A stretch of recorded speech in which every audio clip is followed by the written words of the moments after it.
give it a sec to see what happens. Look at that second floor window. Hi guys. So now, just by introducing all that oxygen, we've got a pretty good fire going. Let's close it back up again real quick.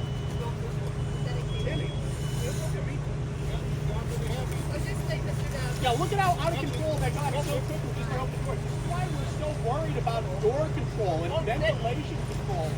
We don't want to go around and smash a bunch of windows open like a bunch of cops who don't understand fire safety. What we want to do is control them all.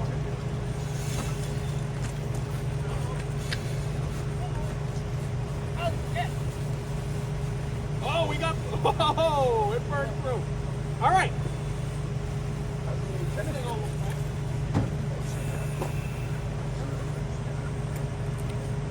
All right. We've got a house right now that's supercharged with smoke and a lot of heat, but not a lot of oxygen. We caught it in time. Let's open that top left window now and see what it looks like. Top left? Top left. There's a lot of heat and everything built up in there. Look what happened. The minute we introduced oxygen, that entire room combusted. Oh, there's no floor left. Well, that would do it. All right. So let's open up that bottom door a little. Now, we're showing up to this fire. Is that tenable for us to go inside of? No, we got to lighten it up a little bit. We got to get some of the heat out of there. We're going to go to the roof, send the ladder company to cut a hole. Let's see what changes inside when we cut that hole in the roof. We want to coordinate fire attack and ventilation together so that all those superheated gases move their way out of the building so we can put an attack line in.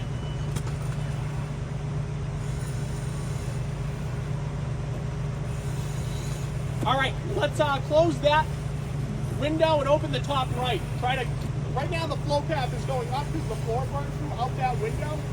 We're going to change it so that the flow path goes up the stairwell and out the roof. Look at that super turbulent smoke up there. See how that flame over from the window reached up and caught it on fire? All it needed was that heat source. But now, by doing that, that's fine. Can we open that a little? If we open this front door, we've got all that venting out. We can start making our way inside, and as we extinguish the fire and steam convert all that heat has a place to go when it's converted to steam so that it doesn't completely overwhelm us, and we can start working our way in. If we showed up to a house fire, if this was a full-size house and it was going like this, we would not be saving. This would be a substantial fire spreading from the first floor all the way through the attic. This would be very difficult to contain. Right now, the inside of that house is pretty much approaching what stage the fire developed. Yeah, it's pretty much fully developed. Everything on the inside of that structure it's going. Do you guys feel the heat radiating off of this? How big of a house is it? Yeah. That's potentially like the heat output of a small chair in the center of a bedroom. Now imagine the entire house going like this, how much would it actually take to extinguish this coal? What? Okay. That's fine. What time is it? Does anyone have a time check? We got fire drills today. 0900. Okay. We'll let it keep going from here. Want the roof open? Yeah, open up that roof. Let's give it a bunch of oxygen and see what happens.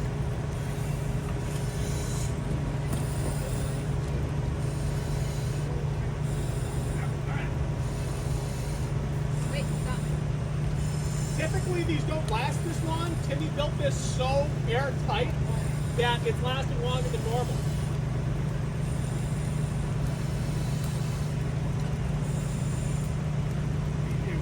Who built the last one? You? The wood Firefighter shop. bought 'em? The wood shop. With Timmy. your assistance. Look at Timmy, what he puts together. Timmy's nuts.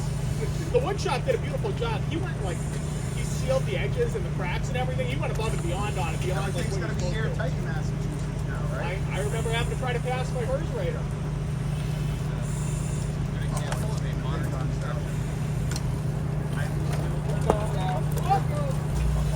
So what did we just entered. Structural collapse. Yeah, we've got a collapse going. This is going to be the equivalent if you size this down to hitting it with a deck gun from the trunk.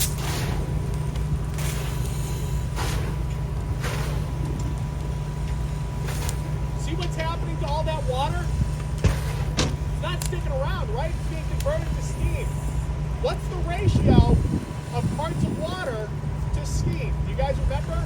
How many times is it going to expand? 1,700. Oops, sorry. One part of water converts to 1,700 parts of steam.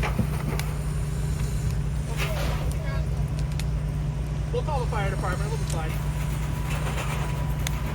All right. What type of heat are you guys feeling right now? Radiation. From a very, very small structure, we're getting a substantial amount of radiated heat. If we look at that smoke plume, what type of heat is being transferred up? Convection, convective heat. Now, one of the things that keeps fire going when you get inside a room like this, as the heat radiates out from the material itself, it also radiates back down into the material to pyrolyze off more. And that's what creates that sustaining cycle of fire. The fire ignites, pyrolyzes the material, sets those pyrolyzed gases on fire, and then the radiant heat is what actually goes back down and continues to pyrolyze off more of that. And that's what creates the cycle of fire and how it maintains itself. But you still need to have that oxygen and you still need to have that fuel to be able to do that. The minute you take one of those away, you're up the creek. And after everything we did, we ended up losing the house because we didn't control one of those four aspects. So you guys saw what happens when we use our vents to control the flow paths, control the oxygen in. It's a great way to control where we want the fire to go. You guys saw how when we changed what window was actually open, we were able to draw that fire from one side of the structure to the other. When we vented the roof, it made it more tenable and let out all those hot gases and products of combustion for us to be able to go in on the first floor and start making a flood. Is it really possible for us to remove the fuel from the fire triangle structure? No. All we can do is remove what two things? Heat and oxygen. Once that started burning through and it made its way through the joists and started propagating through the structure, what's it going to be very hard for us to do? Control the oxygen in the flow path. It's going to be very difficult for us to do that, which is why at the end of the day, we can't save them all. If you don't appropriately control the flow paths and where the oxygen is going from the start of the incipient early growth stage of the fire, it's going to take off. And all you're going to be able to do, because you lost your ability to control the oxygen, you can't control the fuel, all you can do is control the heat. And just convert the heat to steam. That's the only way to cool it down. You need a lot of water to do that. So the National Fire Academy came up with a way to be able to calculate how much water you're going to need for a particular structure. You take the square footage of the house and you divide it pretty much by 3. So if you have a 1,200 square foot house, and you have to multiply it by the percentage involved. 1,200 square foot house, that's 50% involved. 600 divided by 3, you need about 200 gallons per minute, which is going to be a little bit over what our mid-shift and quarter hand line can handle. How much water are we putting out with a typical cross leg? 150 gallons a minute. 150 gallons per minute. That's enough to make a pretty good fire attack if you're coordinating ventilation. What about our 2.5? If you have a standard smooth bore nozzle on a 2.5 with an 1.25 tip on, how many gallons per minute? Throw some water in that. About 250. Oh, you got the line. Now, one thing that we really didn't talk about at all during fire behavior, it's a phenomenon called drop dead. You guys see, as that's burning, you're getting hot pieces of flame material dropping down, a lot of times when you're actually going in to investigate a fire, it's difficult to figure out the point of origin. Because you might see flames, evidence of flames down low in a room, even though it started up high. It could have started on a countertop, but if there's enough room underneath it for that drop down to make it down there, that's not the origin of the fire. That's just a secondary fire that occurred. It dropped down, heated up that area, and created another, what we call, you can kind of see on the wall, if you start a fire, and we held a piece of plywood up behind it, you can see almost like a V-pattern coming up from the origin of the fire. As the heat gets generated, it's going to spread out and go up in like a V-pattern. And you might see that much lower because of that drop down. That might make it difficult to kind of ascertain where it started. What do you think?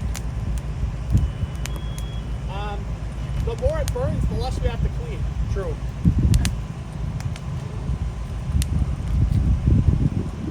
Anyone bring marshmallows or hot dogs? Get some s'mores? Well, let's we want to get our palate, but sawhorses out, you think? So your sawhorses. Want to get those out, you think? What? Sawhorses? Nah. The metal, they're fine.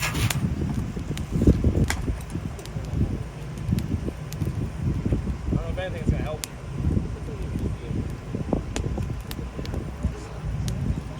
So if you guys look underneath, there are some 2x4s on top of those sawhorses that are now starting to burn. The radiant heat from the fire above it radiated down, caught that on fire, as well as it started working its way through, it conducted. That metal's probably pretty hot right now. Have you guys, oh, you know what, can we grab the camera and pass it around so they can see what fire looks like on it? We're gonna grab the thermal imagery so you guys can see what happens on there. Also do that.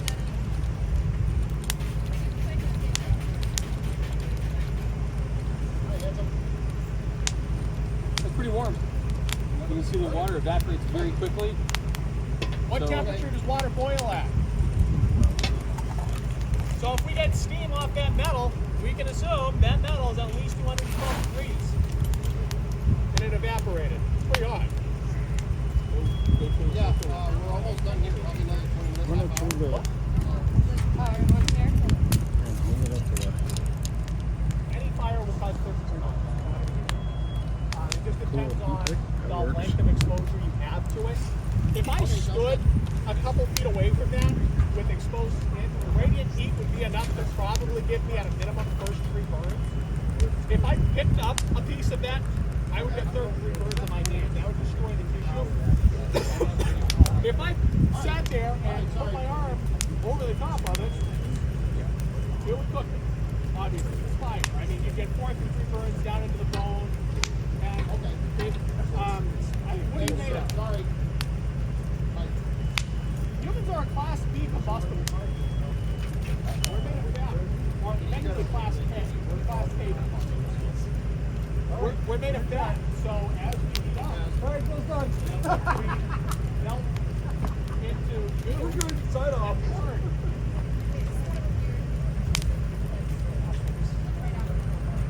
Oh yeah. We gotta make sure we put this out. Try to do a fire drill with an actual fire. I mean, it's not like this is up that they went through the hallway with With the jack kid. It's not like it wouldn't happen before. Watching. The fire department watching. We should. Oh, that's funny. What's wrong? We got a fire, please. Yeah, that was awesome. You did a beautiful job building it.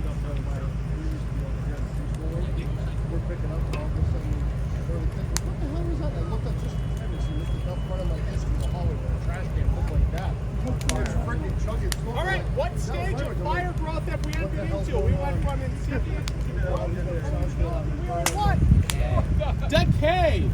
Eventually, once all the fuel is ignited and hot, it's going to burn itself out until what? There's no fuel left. So when we set a structure fire, there's no way to remove the fuel to get it to go out. That was kind of a lie. If you let the thing sit there and burn, you don't have enough water to put it out. Eventually it'll go out. It's going to run out of fuel to burn.